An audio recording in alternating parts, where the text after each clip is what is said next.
ఈ మధ్య రిలీజ్ అయిన 'చావా' చిత్రం గురించి ఈరోజు ఛత్రపతి శివాజీ జయంతి సందర్భంగా సంభాజీ గురించి, శివాజీ గురించి మన వీడియోలో చూద్దాం. ఇప్పటి వరకు మన ఛానల్ సబ్స్క్రైబ్ చేసుకునే వాళ్ళు దయచేసి సబ్స్క్రైబ్ చేసుకోండి. 'చావా' మరాఠా సామ్రాజ్య స్థాపకుడు ఛత్రపతి శివాజీ మహారాజ్ కుమారుడు. శివాజీ తర్వాత ఆయన వారసుడు సంభాజీ మరాఠా సామ్రాజ్యాన్ని పరిపాలించాడు.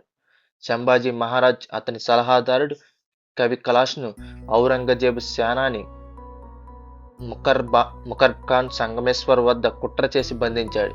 వారిని ఒంటెలకు కట్టేసి రాళ్లతో పేడ విసిరి అవమానించాడు. మరాఠా సామ్రాజ్యంలో కోటలన్నింటినీ తనకు స్వాధీనం చేసి ఇస్లాంలోకి మారితే సంభాజీని వదిలేస్తానని బేరం పెట్టాడు మొఘల్ చక్రవర్తి.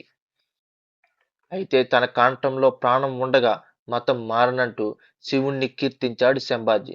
దాంతో వారిని 40 రోజుల పాటు జైల్లో ఉంచి చిత్రహింసలు పెట్టాడు. కనుగుడ్లు, గోళ్లు పీకేశారు. బతికుండగానే చర్మం వలిచారు. ఎంత చేసినా మతం మారనని ఒక్కో కోటను స్వాధీనం చేయమని ధైర్యంగా చెప్పాడు. చివరకు మార్చి 11, 1689న అసువులు బారారు. అంతటితో ఔరంగజేబు కోపం చల్లారలేదు. సంభాజీ శవాన్ని ముక్కలు ముక్కలుగా చేసి నదిలో పారేయమన్నాడు. అక్కడి దగ్గరలో ఉన్న గ్రామస్తులు నదిలోకి దిగి సంభాజీ శరీర ఖండాలను వెతికి దొరికిన వాటిని అతికించి ఘనంగా అంతిమ సంస్కరణలు జరిపించారు. తండ్రికి ఛత్రపతి బిరుదు ఉన్నట్లే సంభాజీని ధర్మవీరుగా గౌరవిస్తారు. ఇది అసలు కథ, జరిగిన కథ.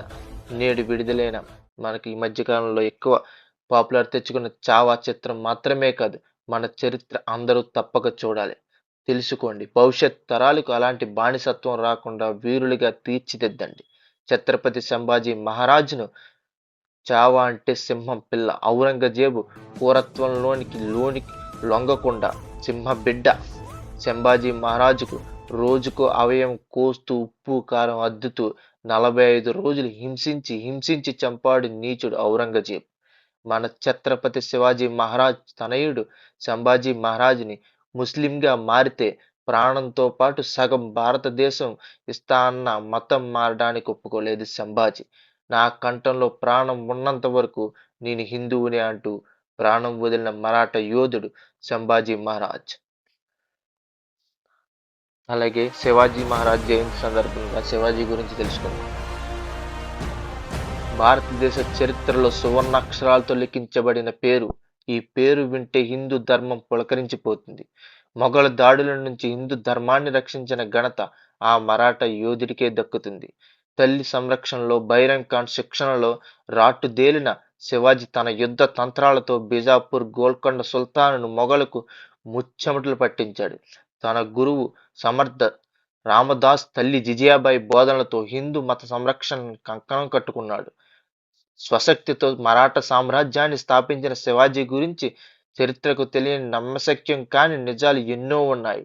శివాజీ పేరు శివుడి నుంచి వచ్చింది కాదు అని చాలా మంది అనుకుంటారు, కానీ అది నిజం కాదు. ఓ ప్రాంతంలో భక్తులు శివుని శివాయను కూడా పిలుస్తారు. ముస్లిం దురాక్రమణదారులు శివాజీ వ్యతిరేకించిన తన రాజ్యంలో మాత్రం లౌకికవాదాన్ని పాటించాడు. అన్ని మతాల వారిని సమానంగా ఆదరించారు. ఇతర మతాల నుంచి హిందువులుగా మారిన వారిని గౌరవించేవాడు. అంతేకాదు, హిందువుగా మారిన ఒక వ్యక్తికి తన కుమార్తెని ఇచ్చి వివాహం జరిపించాడు. హిందూ మతాన్ని కాపాడడం కోసమే ముస్లిం దురాక్రమదారులతో యుద్ధం చేశాడు తప్ప ఎప్పుడూ ఆ మతాన్ని వ్యతిరేకించలేదు. తన స్నేహితుల్లో చాలా మంది మహమ్మదీయులు ఉన్నారు. అంతేకాదు, సైనిక వ్యవస్థలో ఎంతో మంది ముస్లింకు స్నానం కల్పించారు.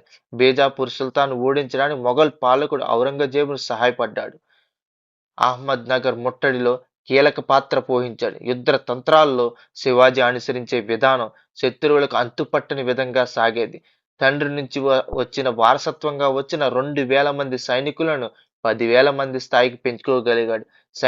సైనిక సంపత్తి ప్రాముఖ్యతను తిరిగిలేని యుద్ధ వ్యూహాలతో అనుసరించడమే శివాజీ అసమాన ప్రతిభకు నిదర్శనం. పటిష్టమైన సైన్యంతో పాటు నిఘా వ్యవస్థను కూడా కలిగి ఉండటమే కాకుండా ఆధునిక యుద్ధ తంత్రాలను ఉపయోగించేవాడు. వాటిలో ముఖ్యమైనది గొరిల్లా దాడి. శివాజీ తన సైన్యం పట్ల అత్యంత శ్రద్ధ తీసుకునేవాడు. వారి ప్రాణాలను పణంగా పెట్టి యుద్ధం చేయడానికి విముఖత చూపేవారు.